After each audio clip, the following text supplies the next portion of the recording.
this video I'm going to show you how to set an alarm using just your voice. So if you have your smartphone near you, all you have to say is hey G is the assistant, set an alarm for a specific time, and then it will set the alarm, and then you can shut it off. I'll show you how to do that also. So here it goes. I'm going to set an alarm for 9:29 a.m.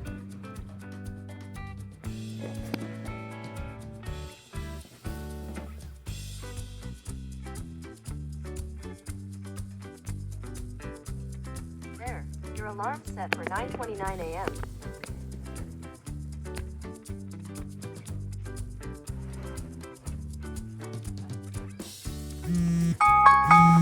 Okay, and then the alarm will go off, and all you have to do is tap the stop on the phone, and it's as easy as that.